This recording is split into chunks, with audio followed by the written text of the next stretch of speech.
Since the start of the Trump administration's second term, aviation in America has experienced a number of deadly incidents. A midair collision in January between a regional passenger jet flying into Washington, D.C., and a military Black Hawk helicopter killed 67 people. Lots of near misses and runway incursions have occurred. Additionally, we've seen multiple air traffic control equipment outages at several airports around the country. This has caused controllers on the ground to lose contact with the aircraft they were guiding. Last September, the GAO, that's the Government Accountability Office, reported that 51 of the FAA's 138 air traffic control systems are unsustainable. What is causing all of this? And for how long has all of this really been going on? How bad is air traffic control equipment right now? Secretary of Transportation Sean Duffy says the blame, quote, belongs with the last administration. Of course he says that. He says that Biden and his Secretary of Transportation, Pete Buttigieg, quote, did nothing to fix the system that they knew was broken. But the FAA has been understaffed and under-resourced for many years, over a decade actually, through both Democratic and Republican administrations. The agency faces problems of antiquated technology and persistent air traffic control shortages. It doesn't make it easy to hire people when Republicans consistently try to undermine federal workers, undermine their pay, undermine their benefits. The Republicans push forward with government shutdowns all the time, government shutdown after government shutdown. And it doesn't make it easy to do this important, critical job in aviation safety when it's Republicans that have kept more funding for the FAA and the ATC from actually happening. So let's shine a light on this a little bit. Secretary Duffy himself, before he was Trump's transportation secretary, was a member of Congress from 2012 to 2019. And while Duffy voted to authorize the standard amount of funding for the FAA during his time in Congress, in 2019, Duffy voted against the transportation appropriations bill that would have provided more funding for the FAA, more funding to fix the problems that we now see today. Now, the House of Representatives at the time passed that bill. The House was controlled by, you guessed it, Democrats. But what happened to that bill? Well, it went to the Senate. The Senate was controlled by, you guessed it, Republicans. And Mitch McConnell, of course, he killed the bill. That bill that would have provided more funding to fix the problems that we have and that we see today may not have fixed it completely, but would have helped a lot. Secretary of Transportation Sean Duffy voted against it. McConnell killed the bill, never brought it to the floor. The bill died. No funding was ever allocated additionally from what you see from the past few years. So don't buy into Secretary Duffy's blame for this on Joe Biden and Democrats. Here's the bottom line. If we want high quality, efficient, and overall safe air travel in our country, we have to invest in it. We have to have members of Congress who don't lie to people, who don't tell them that we can always cut taxes and there will be no consequences. Your tax dollars go to having good quality air safety, something we all want, something we all need for business, for travel, and for our very lives. You can't keep shutting down the federal government and expect there to be no consequences. You can't keep squeezing federal agencies and federal workers and expect to recruit the type of quality that we need in these jobs. But to talk about this today, we have an actual air traffic controller, someone who was front and center in the issues our country has been dealing with this year and in years past. Jonathan Stewart is a senior air traffic controller who works in the Newark, New York airspace and has been an air traffic controller for over 20 years. We're really excited to talk with him today. So welcome to Truth in the Barrel. This is Jonathan Stewart. Happy to have you with us. Thank you. Glad to be here. Yeah. So today we're going to talk about all things air traffic control, which I know you know a lot about, the FAA. Bit. Yeah. I mean, and, we've spoke before you came on about a little bit about what's happening around our country with some mishaps and things that are going on. But before we get into that, I really want to just ask you, Jonathan, why did you want to become an air traffic controller? Truthfully, I wanted to join the Marine Corps because I like the uniforms, right? Which I'm sure a lot of people can relate to. My brother-in-law was an air traffic controller, though. And just to back up a little bit, I did construction and a bunch of other jobs before I became a controller. So I've done every job I can think of: food service, waiting tables, bartending, bar backing, washing dishes. At the time, I was working about 100 hours a week doing construction in Florida, framing to be specific. So I was darker than I am now. I was about $145 pounds because I didn't eat very much because I was poor. And I was like, man, I don't think I can do 100 hours a week like this for the foreseeable future, because I would be so tired after a 14, 16-hour day. I would come home and just I would fall asleep. I couldn't even eat because I was so exhausted. And I was like, I can't do this. I mean, I'm like, I got to join the military. And I was homeschooled, so that was a bit of a stumbling block initially, because I had to get back when I first tried to join, they said you had to have a high school diploma, and I'm like, but I have a GED, and they're like, yeah, that doesn't count. And I said, well, fuck off. Right. I'm not gonna join the military, because they were giving away $6,000 bonuses, and they're like, but only if you have a GED. I'm sorry, a high school diploma. Mm-hmm. I'm like, well, that's bullshit. This is legal. It's whatever. I think I was like 17 at the time when I went in there. Anyway, so they passed a law a couple years later. I wrote my congressman or something. I doubt I had anything to do with it, but I guess a bunch of people did. And finally, they were like, that doesn't make any sense. If they've completed, high school, right, they should be able to join the military. So, and get the bonus. So I signed up for 6 years and joined. I joined the Air Force because my brother-in-law was Navy air traffic control. And he was like, bro, don't join the Marine Corps. He said the Marines, the Navy, and the Army, pretty much everybody but the Air Force, they spend all their money on what they're supposed to spend their money on, and they take care of their people last, if at all, which is pretty true. I mean, their mission is, to kill people and blow shit up, which they do very effectively. But in order to do that, like anything else, you have to take care of your people. That's your asset, your biggest asset, right? But they see things that way, and whatever, it's what it is. So I joined the Air Force, and the Air Force spends all their money on clubs and other bullshit. And then golf courses. Oh, guys, we forgot to buy planes. They're like, oh, shit, somebody call the Pentagon, just like that. And that's pretty much exactly how they do it. And then he was also like, if you join the Marines, you'll be divorced in a year. I said, okay, whatever. So I'll do it. So air traffic control sounded cool. So I studied up on it a little bit. It doesn't mean anything if you're not part of the aviation industry. I looked at the pilot controller glossary, which is basically like term definitions and shit like that. Yeah. Excuse my French. Can I curse on here? I don't know. Whatever. You can. Anyway, Doug can edit it out.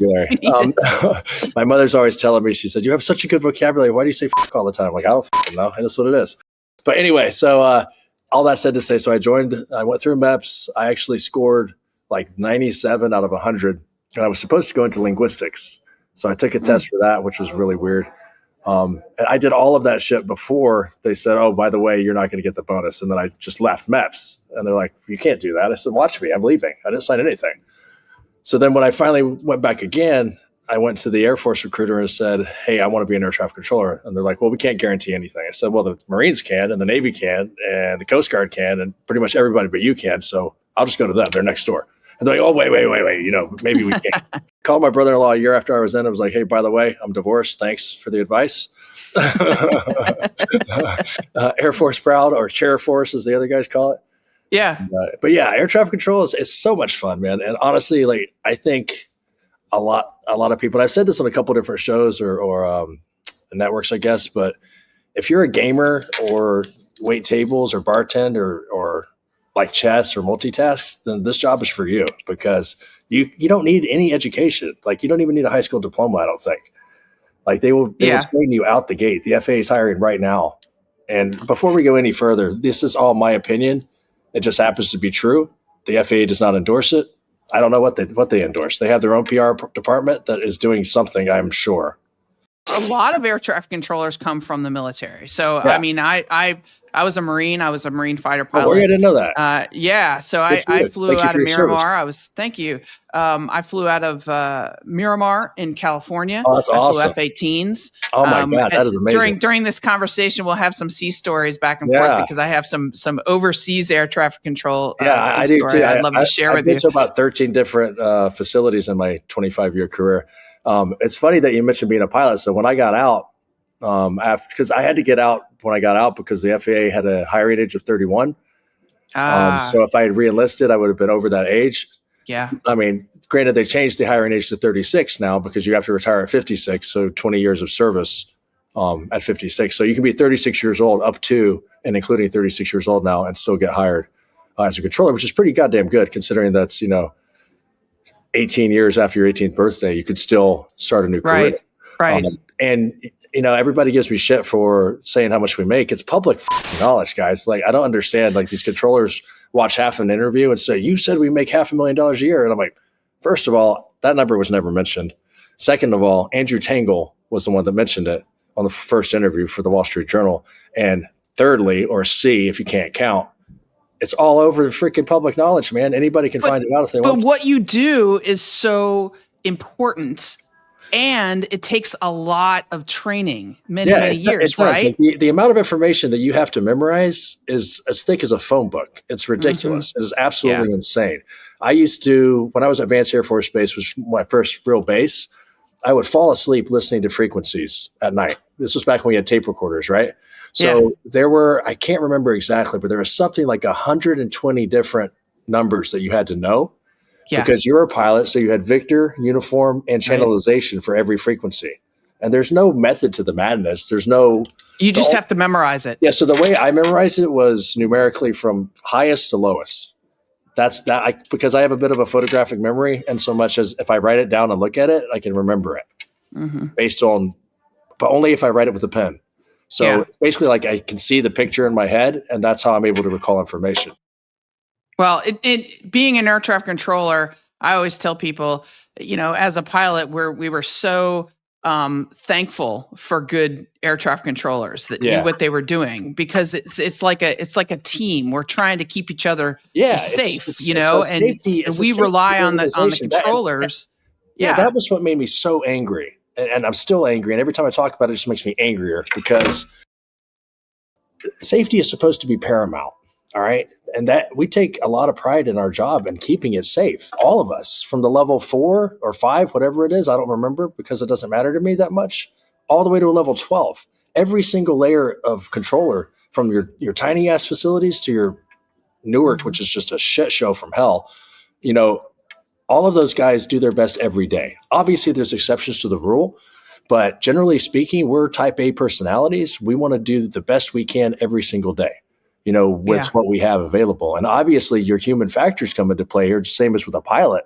If your head's not in the game, you shouldn't be in that plane, right? Yeah. If you're an old lady, or in your case, I don't even know, your significant other. No, I hear you. You got to be able to compartmentalize. You got to be able to put that stuff aside and really focus on the job, because it is other people's lives at stake. But for you're training as an air traffic controller. It's a few years, and we currently have, and I'm interested to know what you think about this, but there's been a lot of reporting on the fact that we have an air traffic controller shortage. Yeah. That part of the problem, there's many problems, and we'll talk about some of them that are going on right now within the aviation safety industry in our country. But one of the problems is we don't have enough air traffic controllers. So can you talk about why that is? Well, I brought this up on a couple different interviews. So it's the same as with you pilots, right? COVID decimated everything. So everybody stopped training. We had a bunch of guys and gals in the pipeline for Newark when we were back at N90, and all that training was stopped, right? So some of those guys quit because they needed to make money, right? Yeah. Other ones of them went to LaGuardia, Islip, the other areas at N90. I don't know why. Well, actually, I do know why. Another reason they did it was because they were stopping all the training because we were supposed to move to Philly, which made zero sense ever. So you stop training because we need more people. What? Like none of that made any sense at all. Right. So COVID decimated it. Anybody that was able to retire, retired on the pilot side and the controller side. People that were brand new couldn't afford to live. So they just went and did something else. We lost them. Right? There were guys that went DOD, Department of Defense, from the FAA. We lost a lot of people. So COVID decimated us, and the decisions that were made as a result of COVID made it worse, right? So everything that they've done from the beginning, it's all counterintuitive. It blows my mind. I laugh because it's so fucking stupid, right? So I'm not naive enough to think that I have the whole picture, okay? So that's why I say you'll hear me say often, that's not my forte, that's not my wheelhouse, somebody else's job, et cetera. That being said, it is somebody else's job, and they should do it. Okay. To be fair, the person in charge of the ATO right now, the air traffic organization, is fairly new. All right. So I trust the man. We have a good rapport, or as far as I'm aware. He's a very, very straightforward person. The issue is, as I said on Morning Joe, this was not created overnight. Right. It's not going to be fixed overnight. That's not even logical. So when Mr. Duffy comes out, bless his heart, and says it's going to be fixed in October, that is not true in any way. It's not based in reality. The funny thing was, I did Morning Joe on a Friday. All right. And I've noticed this after that. This may or may not be true, but if it's not, it's a hell of a coincidence. So I went on Morning Joe on Friday. He puts out a press release either Sunday or Monday, I forget which one, echoing some of the things that I said, and then coming up with a pretend timeline that everything's going to be good to go in October. Because what I said was, to fix this, you have to have a plan, right? It's not rocket science. You have a plan. You make it measurable, achievable, attainable, and have a freaking end date. Just like any project, when you're in project management, right? You have tasks that have to be done in a certain order with a due date to make the project successful. You can't just make shit up. Right. But now there's a plan, but the timeline is so I don't think there is crazy. A plan, to be perfectly fair. Okay. Well, I mean, there might be a plan, but the timeline is not true. And here's the issue, right? There is no such thing as alternative truth. There's truth and there's bullshit. And when you say something's going to be ready in October and it's bullshit, then you're lying, right? Yeah. So just stop doing that. And somebody had made the comment before, they're like, when are you going to stop doing podcasts and TV spots? I'm like, when you stop lying, basically. Yeah. No, I mean, never. And that's one of the reasons I'm really glad that you're talking to us, because I've been critical of the current Secretary of Transportation, not critical of him saying that we're going to fix this problem, but critical of blaming the last administration for the problems. That's counterproductive.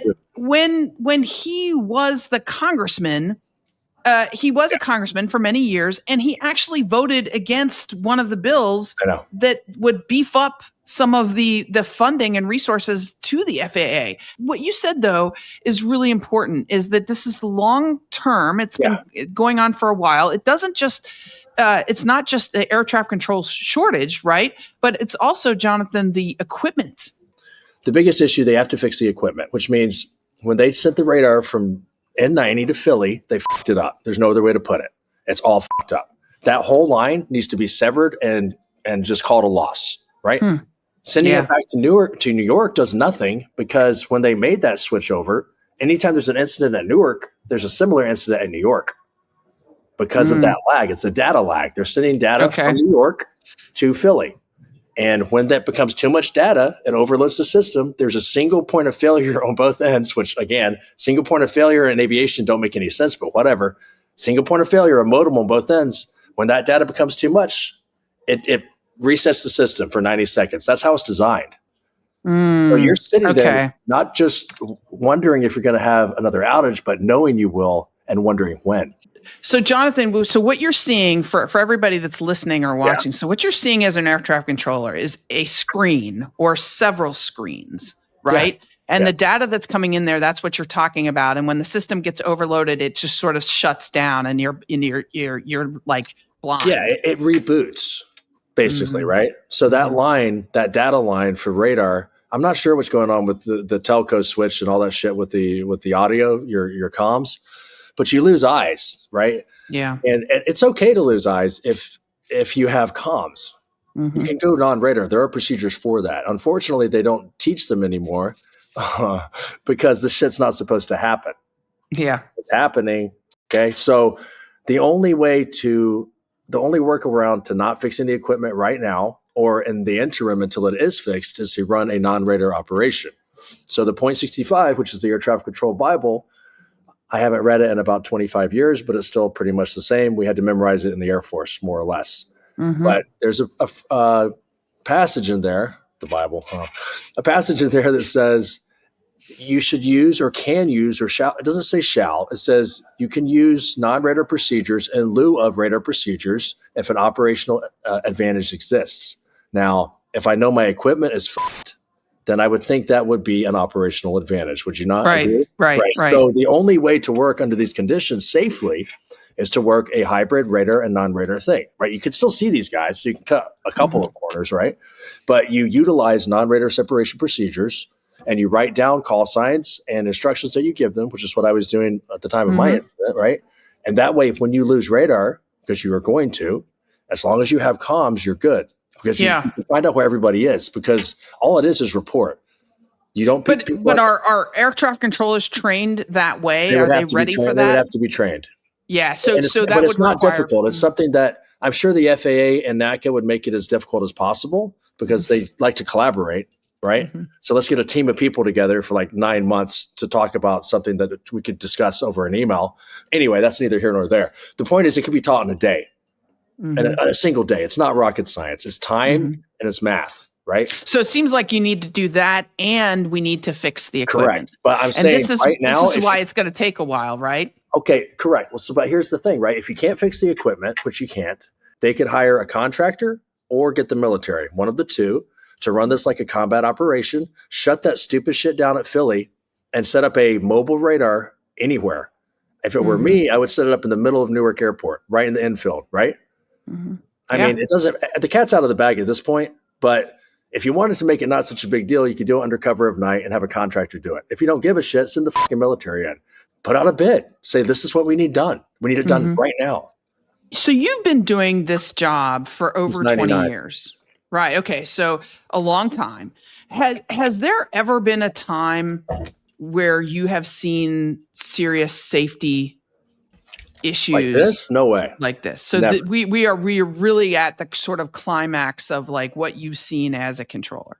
I believe that they think the probability of an accident is way lower than it actually is.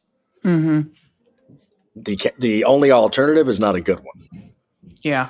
Because if you're willing to let an accident happen, there's a whole other issue going on, right? If you think there's not an accident that's going to happen, then you're just stupid and don't look at the data. All right. And again, I don't blame Duffy for anything. I don't blame Trump for anything, to be fair. Right. If you want to blame somebody for the current air traffic control situation, blame Reagan and everybody in power after him, because nobody did dick. All right. That's just the truth. They've had, since Reagan fired all those motherfuckers to fix this problem, and they haven't done anything effective. How about that? Yeah.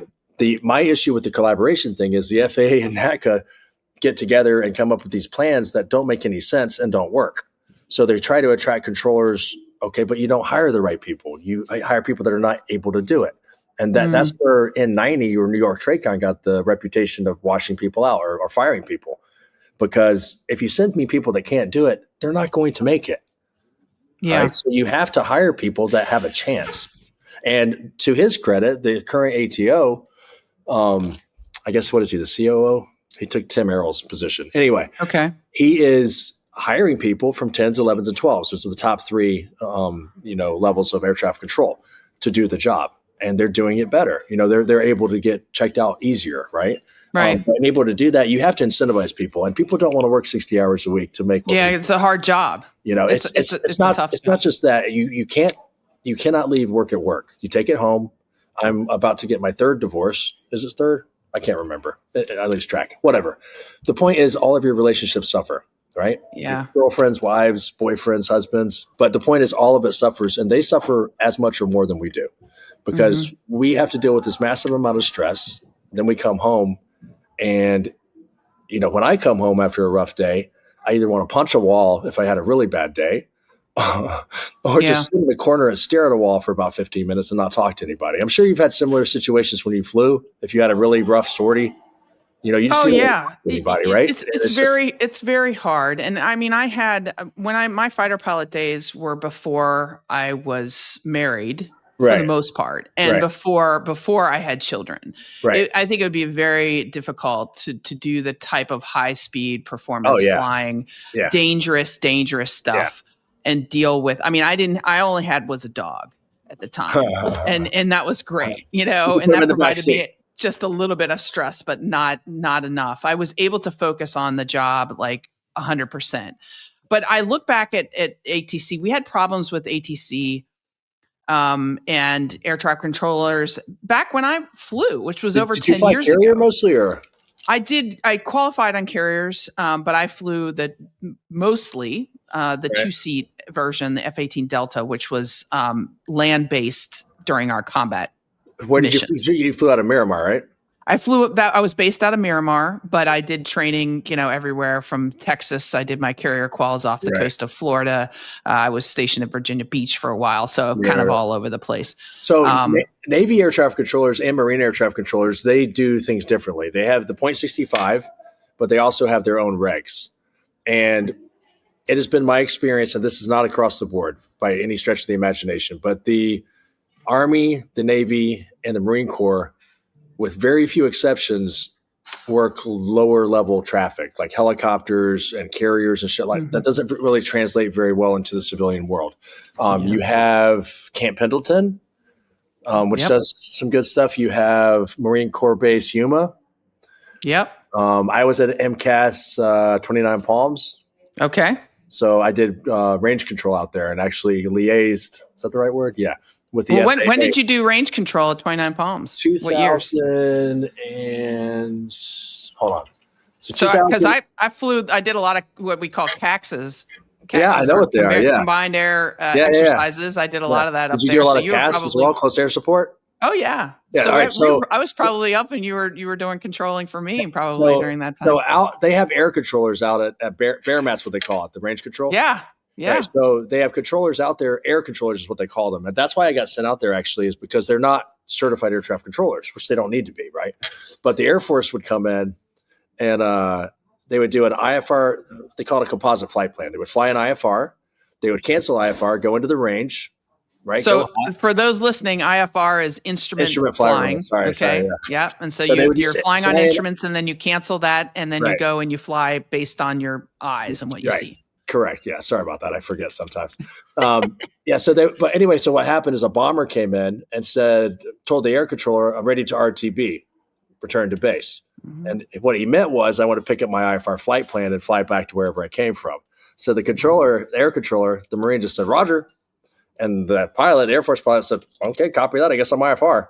Takes off and just climbs right through some LAX traffic. And Oh yeah. FAA was like, what the Yeah. what is Yeah. happening right now? So I got sent down there to set up a letter of agreement between Bear Mat, Marine Yeah. Corps Air Station Yuma, and the FAA, because they all, were an issue with each other. So I wrote up a letter of agreement. I worked for a lady out there called Terry Finch, retired Marine, probably the best person I've ever worked for. Like, I mean, she was just on point, professional, Yeah. took zero shit and did exactly what she said she was going to do.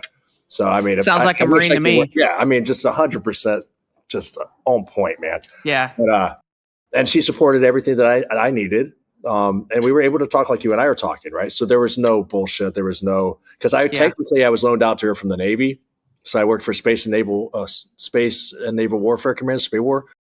So I was loaned out from the Navy to her. So I didn't technically work for her. And some of the people that, had issues or whatever, be like, I don't work for you. I'm like, I don't give a shit, man. What's the mission? Like, what are we trying to do here? Well, and for those people listening, the airspace that you look up in the sky and you're like, wow, there's not a lot up there. There is a lot up there. It is segmented airspace. It changes depending on what's going on. It can change based on the weather in terms of the control, the aircraft. The Southern California airspace is one of the busiest airspaces in the world. Why? Because you have San Diego, a major airport. You have Los Angeles, LAX, one of the busiest airports in the world on the commercial side. But then you have all of these military bases and all of these ranges, not only in the desert themselves, bombing ranges, but also off the coast Yeah. In the Pacific. So and then you have all the general aviation going on in Southern California. Yep. I mean, all these little podunk airports around there. So it's very, very busy. I grew to really appreciate air traffic control. I remember going through flight school and then getting sent out to Miramar to be in the F-18, what we call the Fleet Replacement Squadron, for a year. You're sort of a student of the F-18. And in that capacity, they took us over to TRADOC, San Diego. I forget what the name was, but it was basically the air traffic control facility for the region. It'd be a TRACON, Terminal Radar Approach Control. Thank you. Yes. And you got to see all of the equipment, all of the screens, and really got to watch basically what you do from a pilot's perspective. Watch what you do, how fast you talk, what screens you're looking at, what things you're doing with your fingers and the key in the mics. It's really, and I know that, it's a tough job and we've talked about that, but it's actually a really cool job too. Yeah, you're doing some really cool stuff. Right. And that was, honestly, that was the biggest disappointment for me. Was we may as well get into this now. I didn't want to end my career like that, but I didn't want to end my career with a midair either. All right. I don't think anybody wants that on their conscience. I mean, unless you're a fucking sociopath, which I don't know, whatever. Anyway, point is that I was put in a position where it's guaranteed to fail. I don't appreciate it. And there's going to be repercussions. It's not a threat. I already told them what I was going to do. That is what it is, right? So you basically end my career for me, because now I can't go back, because you could say whatever you want to about whistleblower protection. That's all bullshit. They will find a reason to fire you, and it will be legal and legit, and then you will have nothing. So where we are right now in aviation is this. We have a controller shortage. We have a pilot shortage. We have an aging infrastructure, right? Mm-hmm. It doesn't matter whose fault it is. That is just stupidity. Stop it with the politics. Nobody gives a all right? Fix it. Yeah. You're in charge. Fix it. I do want to bring it back a little bit to the politics of this, because I 100% agree with you in that, and excuse me, I got this thing going on in my throat. It's been very upsetting to me to see the current administration blame the previous administration for the faults that have been going on for decades. But that's every administration. Every administration does true. that. And in addition, that the current administration had a first administration. Yeah, I know. prior to that. Yeah. And so we need to focus on, how do you fix this? But again, that's my point. That is my entire point. The thing that I've been trying to say to people is, we need resources to fix it. Yeah. And resources require that you're not cutting taxes, right? To the degree where you're shrinking these agencies so they don't have enough resources to go out and get, as you say, Jonathan, the right people to be air traffic controllers, the right equipment to make our skies safe. You can't keep shutting down the government and expecting good people to go into government. The FAA is government. And that's another reason that I'm medically retiring. I don't want to do this shit for these clowns anymore. Like, it's just, number one, it's not safe. Number two, I don't trust them. Then number three, the politics are just fucking ridiculous. Like, this bullshit with Elon Musk telling us, send us 5 bullets of what you did this week. How about you fuck off and send me 5 bullets of what you did this week, buddy? How about that? Totally. Fucking guy. I always felt like that was a slap in the face to everybody that's working in the federal government. Yeah, it 100% was, and that never should have happened. But it is what it is, right? So again, you have to look at this playing devil's advocate here and the whole Occam's razor principle, right? Either they're this stupid, like this uninformed, or they're doing it with a purpose, which is a whole different rabbit hole to go down. Yeah. So either you're completely ignorant and you're just fucking up, which I've been in the government a long time, and I believe that to be the case, or there's some master plan and you're just letting everything get fucked up. Who knows, man? But the point is, I mean, we've all been talking about that. I certainly hope that they're not going in that direction with regards to aviation safety. And it appears that, I mean, what are they going to do? Privatize everything? I don't know. I don't think that's the goal. Yeah. But that being said, privatize means there's going to be a contractor involved or multiple contractors involved, multiple companies. The NACA has said from the get-go, they're going to be pissed about this one, but whatever. They want a seat at the table if they privatize, right? So they're meaning they want to be part of the in crowd.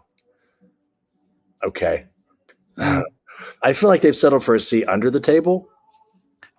I just my feeling on the privatization, this goes all the way back to like privatizing the VA too, is that there are certain functions of government that should not be private. Correct. The private industry is there to make money. Yeah. Yes. They how do they make money? A lot of times they cut costs, they cut things.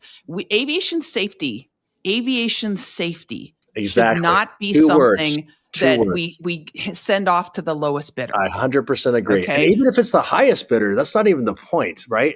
You're trying to save money. Is what they keep saying over and over and over. If you want to save money, privatization is not how you do it. No. Right? But people, the biggest issue that NACA has had, to the best of my knowledge, and I'm not quoting NACA, so nobody get all up in arms and send me an email. They want a consistent and reliable income stream for air traffic control, for the FAA, for the air traffic organization in general. That's not halted every time we have to have a budget appropriation type thing, right? So it's considered discretionary spending or something to that effect. It's not budgeted for. That makes zero sense. So when you don't have a budget, how do you plan for anything? How do you replace aging equipment? How do you replace control? Yeah, this is a problem that we have in our government. And then you add on the shutdowns every time the Republicans get upset. They take it out on the federal government, which is which is our air traffic control, which is them also. Yeah, it's crazy. But here's the issue I have with politics, since we're talking about it, right? Nobody spends millions of dollars to get a job that pays less than $500,000. But before we end, because this has been a fantastic conversation, but before we end, I really want to remind people, though, and I'd be interested in your opinion. Sure. I've flown all around the world, and I didn't fly in the commercial sense, but I flew through the military, and I've dealt with controllers from all different in Asia and Middle East and Europe, and you name it. American airspace, in my mind, from what I've seen, has the best controllers. And I'll tell you a quick sea story. When I was in the Middle East, I was out of Al Jaber in Kuwait, and I remember they're not used to IFR conditions there. It was very sunny every day, very hot. And we had a lot of aircraft trying to all get back because a sandstorm hit. Yeah. And as the sandstorm hit right over the base, all of these aircraft that were doing, I think we were doing practice missions in the run-up for the first Iraq War, the Operation Iraqi Freedom. And we all start to try to come into the base. And the controllers they were overwhelmed. Yeah. They didn't know what to do. They had so many aircraft under IFR conditions. They'd never done it. And I remember the controller, a Middle Eastern controller in this sort of Middle Eastern British accent saying, just basically giving up. Because when we asked for control back to the get into the pattern there to land, which you couldn't get into the pattern because it was a sandstorm. Yeah. He said, "Oh, well, keep eye out. Lots of planes in the area. Keep eye out. We no longer can control the too many plane." Wow. I mean, it's like the worst thing you could hear as a pilot is, what do you mean too many plane? I can't see anything. Like, what are you I took a fan flight back when the FAA was still doing this, which, just a quick jog on that, man. Every controller should fly in an airplane as often as possible in the cockpit and see what's actually going on. Every pilot go to wherever their home base is, whoever they control. Like if you fly out of LAX, go there and see what those guys do. It just gives you a little more empathy for somebody on the other side of the mic. Yep. And not only that, but it helps you understand. So, when I'm in the cockpit and we're sterile until we hit 10,000 feet, right? I see all the stuff going on in the cockpit and I understand why. I see the pilot, the controller telling the pilot one thing, he reads it back, he reads it to his co-pilot, who reads it back to him, so on and so forth, right? So I see the workload. So it makes me a little more patient as a controller when they take off, and I can hear it in their voice. They're under a lot of high load, high workload, right? But yeah, we should definitely bring that back. The point was, you were talking about controllers saying things. I was flying into Charleston, I think. No, not Charleston. It doesn't matter. Somewhere in the Carolinas.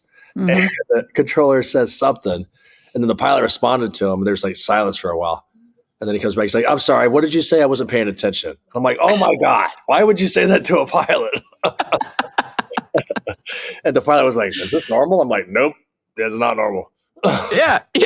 So, well, yeah. we do still have a very safe, in comparison to the rest of the world. And like I said, I've flown everywhere, even up into the former Soviet republics area in like Tajikistan, Uzbekistan. Yeah, all the states. I mean, we're doing okay. It's just we have a lot of work we have to do. The issue is this, safer. Right? Okay, so statistically speaking, it's the safest way to travel. So if anything happens, statistically speaking, sorry, I just got tongue-tied, it's not going to be the safest way to travel anymore. So we need to make sure nothing happens. Because if we have a major accident, listen, if it's IFR conditions, instrument flight rules conditions at Newark, and they lose radar and radios, TCAS take the wheel because there is nothing that controller can do. Yeah. So that's my concerns. We're rolling up into wintertime, right? Yeah, and TCAS for everybody is a collision warning system that you have. So terrain collision avoidance system, right? Last second traffic warning. Collision avoidance system. Yeah. So but it does work, but it's not perfect. I've seen TCAS tell pilots to climb into an airplane that was above them, and the other way around. So people have asked me before, can't AI do this? Sure, as long as you're happy with 99% effective rate. Mm-hmm. The issue is that 1%, a lot of people die. Yeah. So the stakes are so high that we can't have a computer doing it unless we can say with certainty that 100% of the time it's going to be okay. There's just a lot of nuances, a lot of stuff that I can hear the tone of your voice as a pilot and understand that there's something going on, right? Mm-hmm. You don't even have to say anything. If you say, hey, give me a second, I can hear the tone of your voice that there's something wrong. A computer can't do that. Not yet. Yeah. Well, will they ever be able to? Who knows? I'm not Elon Musk. Thank God. That guy. But so we do need competent controllers to work. We need to pay them what they're worth, which if you look at what they made in the 80s and how inflation's gone up since then, they're due about a 30% raise at least. Yeah. At least. Because nobody should have to work 60 hours a week to afford a decent style of living. When the amount of stress that you have, if I could work 40 hours a week and make when I make working 60, you'd have a family, you'd have a life, right? When you work 60 hours a week, you have no life. There is no life. Like it doesn't matter if you pay me $10 million a year. It won't matter because I'm not going to be able to enjoy it. And we can't do that to people. I mean, these are the people that are controlling the skies. They are. And we need to get this under control. Yeah. I just so appreciate you speaking out. I really appreciate the invitation. Being willing to get out there, because there's a lot of people right now that aren't willing in many sectors, not just FAA, ATC, but in many sectors, unwilling to kind of stand up and speak out. Well, need that. There's a book that I perused. My brother actually gave it to me, and it's called The Courage to Not Be Liked. All right. Everybody likes to be liked, myself included, right? I'm a pretty egotistical guy. I'll admit that, right? And I like to be liked just like anybody else. I'm still human, right? There's people that don't like me right now at all. A lot. Because I'm speaking truth to their bullshit, or I'm speaking truth to their bullshit and they are not talking at all because they, number one, don't have the balls to do it, or they'd rather somebody else do it like me. That way, when I say something they agree with, they can piggyback on it. And when I say something they don't agree with, they just say, oh, he doesn't speak for us. Right. So I'm doing their job for them as far as I see it, because it's plausible deniability. You are the kind of guest that is exactly why we started this show, Truth in the Barrel. Glad to hear it. Because we saw that we just want real people to come forward and tell the truth about what is happening, get away from the bullshit. Yeah. And some of the truth may fit your perceived narrative, and a lot of it won't. But we're going to tell it the way it is, no matter what. So I really appreciate you coming on, talking about this important issue. 100%. All right. Thank you, Jonathan. All right. Take care.